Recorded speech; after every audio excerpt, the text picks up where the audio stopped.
oferece Jornal Nacional.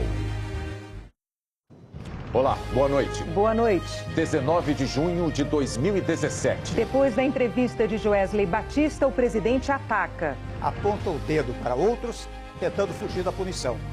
Michel Temer apresenta queixa-crime contra o dono da JBS. Aviso aos criminosos que não sairão impunes. E o presidente embarca para uma viagem à Rússia. A Polícia Federal entrega ao Supremo um relatório parcial do inquérito contra Temer. E pede mais tempo para concluir a investigação. Em Minas Gerais, o desastre com um ônibus despedaça famílias no fim do feriado. São Paulo. Um arsenal sem proteção em poder da justiça. E em 2 semanas, mais de 700 armas voltam para as mãos de bandidos. Atentado e morte em Londres. Identificado o motorista da van que atropelou muçulmanos em frente a uma mesquita. O incêndio em Florestas leva luto e medo a Portugal. E seja bem-vindo. Você vai conhecer a Casa Nova do Jornal Nacional.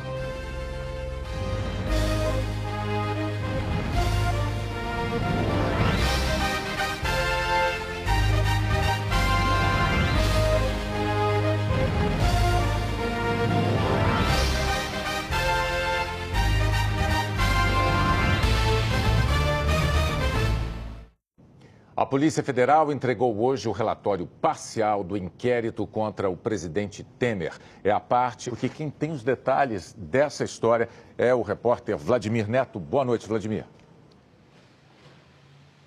Boa noite, Bonner, Renata, boa noite a todos. Bom, é isso mesmo. No relatório entregue hoje ao Supremo Tribunal Federal, a Polícia Federal se concentra em uma das suspeitas que pesam contra o presidente Michel Temer e o ex-assessor dele, Rodrigo Rocha Loures, a do crime de corrupção passiva. E a Polícia Federal concluiu que há indícios de que os dois cometeram esse crime.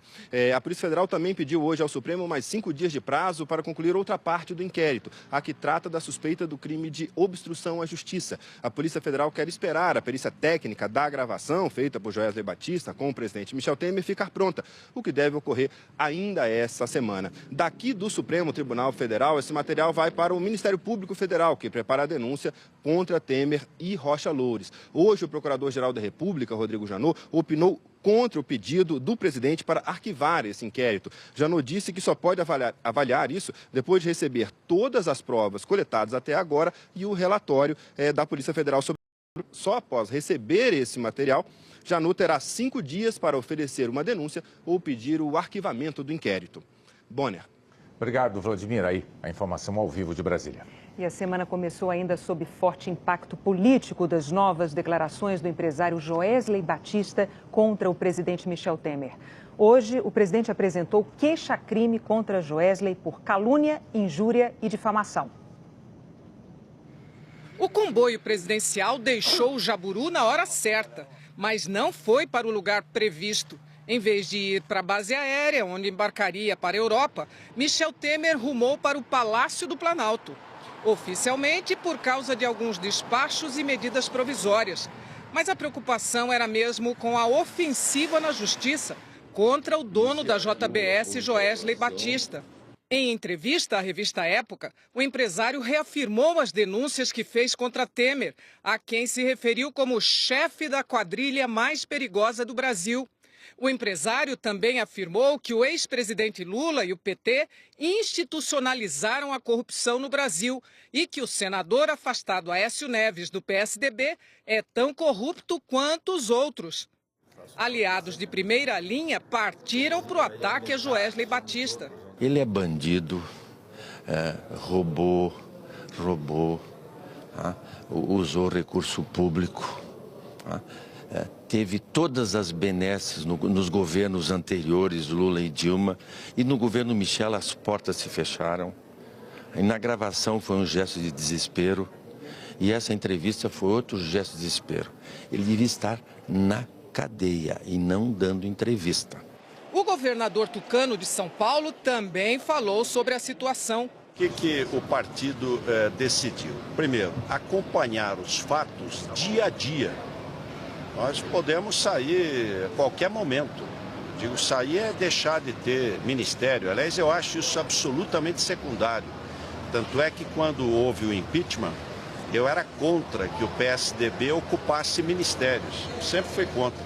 A oposição afirma que a situação de Temer é insustentável. A cada semana a crise se aprofunda. É a pinguela sobre a areia movediça, quebrada. A cada passo que se dá, mais se afunda. A situação é gravíssima. É evidente que seria mais digno se o presidente se afastasse da presidência da República para se defender de tantas acusações. Nós poderíamos buscar um consenso para fazer essa passagem para o futuro, já que o governo, como está, vai tornando cada vez mais difícil a aprovação de reformas importantes para o país. O presidente usou a internet para mandar um recado. Efetivamente, estamos colocando o Brasil nos trilhos. Acabamos com os favores que privilegiavam apenas algumas poucas empresas. Cortamos as práticas que permitiam a criminosos crescer à sombra dos ilícitos e do dinheiro público jorrado, sem limite e com juros camaradas. E muita gente não gostou disso. Já está claro o roteiro que criaram para justificar seus crimes. Apontam o dedo para outros, tentando fugir da punição. Aviso aos criminosos que não sairão impunes. Pagarão o que devem e serão responsabilizados pelos seus ilícitos. E a cobrança foi feita hoje mesmo em duas ações. Na 12ª Vara Federal de Brasília, uma queixa-crime contra Joesley Batista. De acordo com a defesa, as acusações dele são baseadas em informações falsas, criadas com o único e exclusivo propósito de abalar a credibilidade do presidente da República e que a intenção inequívoca era denegrir a honra do presidente, expondo-o ao vexame e à execração pública. A outra ação é na área civil. A defesa do presidente pede indenização por danos morais. A defesa diz que o poder lesivo da entrevista é ainda maior porque Temer é o representante máximo do país e depende quase que exclusivamente de sua boa reputação perante a sociedade para exercer devidamente as suas relevantes funções. Tomadas essas providências, Temer seguiu para a base aérea. Na mesma hora, a presidente do Supremo, Carmen Lúcia, chegava de uma viagem ao Rio. Segundo assessores, os dois tiveram uma rápida conversa protocolar. Temer retorna ao Brasil no sábado. Até lá, o presidente da Câmara, Rodrigo Maia, assume a presidência da República. E a pedido de Temer, ele deverá sondar as chances de reaglutinar a base aliada para retomar a reforma da Previdência. Mas a iminente denúncia do Procurador-Geral da República, Rodrigo Janot, contra Temer, pode atropelar os planos. A defesa de Joesley Batista não quis se manifestar sobre as ações do presidente na justiça contra ele. Na cadeia em que está preso em Curitiba, o ex-deputado Eduardo Cunha, do PMDB, escreveu hoje uma nota em que afirma que pediu ao Supremo a anulação do acordo de delação premiada de Joesley Batista. Segundo Cunha, na entrevista à revista Época, Joesley mentiu ao dizer que só se encontrou com Lula 2 vezes, em 2006 e em 2013. Cunha disse que em 2016, ele próprio, o empresário Joesley e o ex-presidente Lula passaram horas discutindo o impeachment de Dilma Rousseff.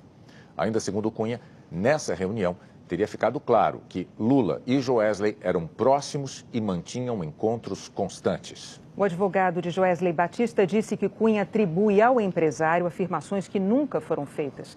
Disse ainda que na entrevista Joesley apenas destacou 2 encontros com Lula. Mas segundo o advogado, Joesley esteve em diversas outras ocasiões com o ex-presidente Lula e também intermediou encontros de dirigentes do PT com Eduardo Cunha.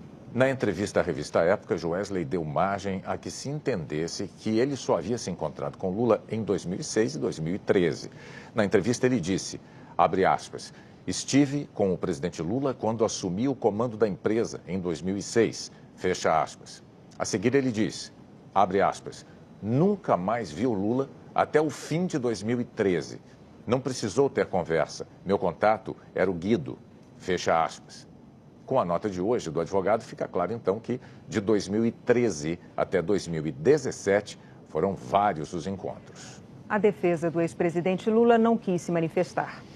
O presidente do Conselho de Ética do Senado, João Alberto Souza, do PMDB, recebeu hoje o pedido de cassação do mandato do senador afastado Aécio Neves, do PSDB.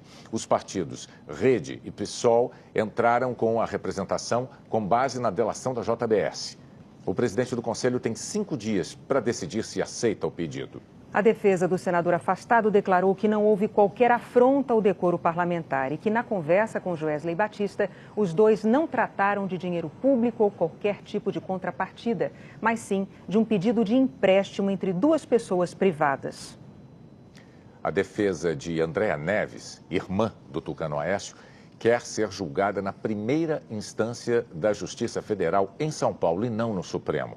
A defesa pediu ao STF o desmembramento do processo, alegando que ela não tem direito ao foro privilegiado. Andréa Neves foi presa há 1 mês nas investigações sobre as gravações da JBS. Na Lava Jato, em Curitiba, 6 pessoas prestaram depoimento ao juiz Sérgio Moro. 4 eram testemunhas de defesa do ex-presidente Lula. A ação investiga se Lula recebeu o apartamento vizinho ao dele, em São Bernardo do Campo, e um terreno onde seria a nova sede do Instituto Lula, em São Paulo. A obra nunca saiu do papel. Segundo as investigações, os imóveis eram pagamento de propina da Odebrecht no esquema de corrupção na Petrobras.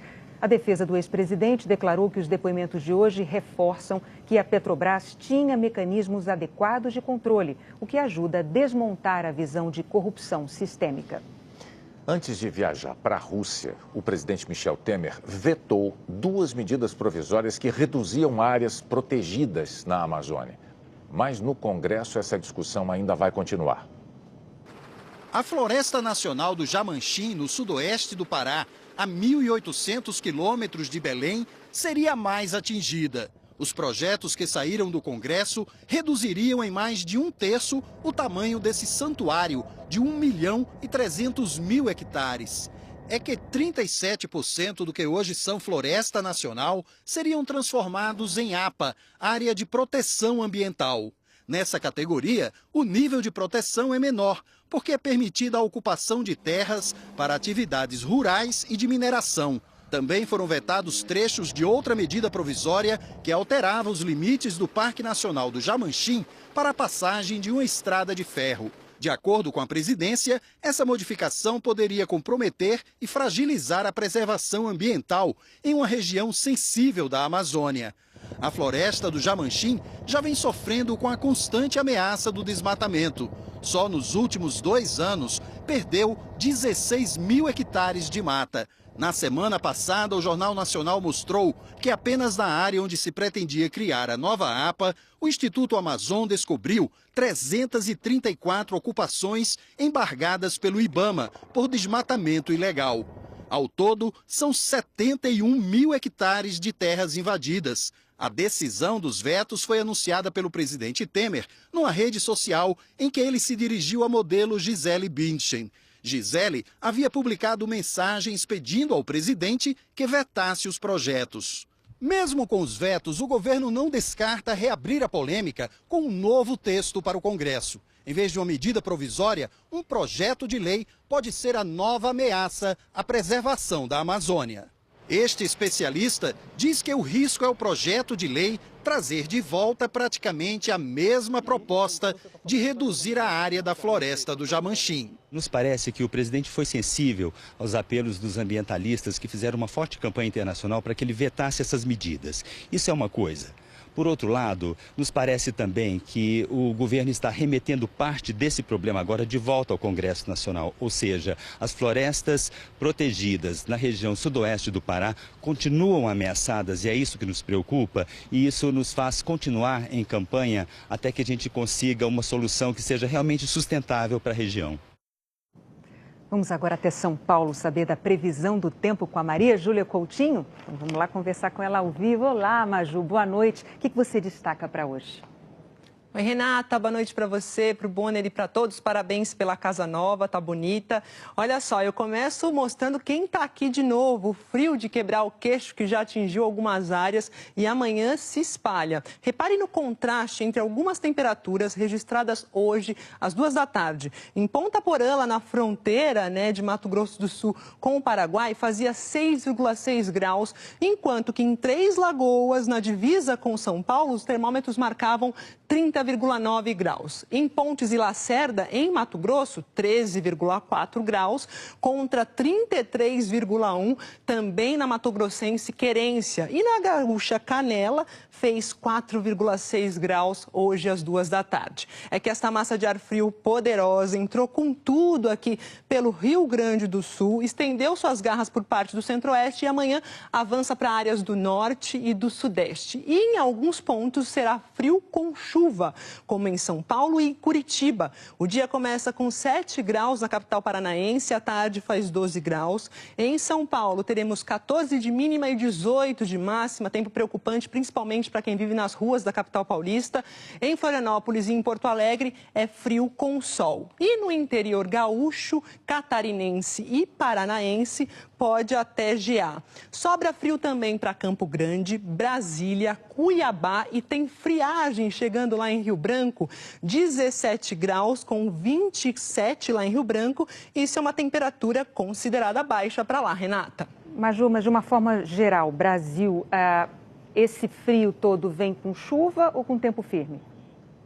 Olha, Renata, a gente está mais uma vez, na verdade, quem está levando vantagem é o tempo firme. Ele está predominando aqui no país. As exceções são essas daqui, olha, essa área azul entre parte de Mato Grosso do Sul, interior paulista, até mesmo região metropolitana de São Paulo e do Paraná, onde o tempo pode variar entre garoento, com garoa, e chuvoso. Previsão de pancadas lá na região norte e também a gente tem pancadas aqui no litoral nordestino com mais intensidade entre Sergipe e Alagoas. Maceió com chuva e 27 graus, Boa Vista com 32, sol, secura e 37 graus lá em Palmas, tempo firme em Manaus com 34 graus. No Rio, depois de uma segunda-feira de sol e calor, a terça pode ser chuvosa e com temperatura bem amena. Olha, 17 de manhã, 26 à tarde, à noite 20 graus e tem previsão também de ressaca, Renata, entre Rio de Janeiro e aqui o litoral paulista. Até amanhã, Maju. Até amanhã. A seguir, a facilidade com que quadrilhas roubaram centenas de armas em instalações do Judiciário em São Paulo. O desastre de ônibus que despedaçou famílias no fim do feriado.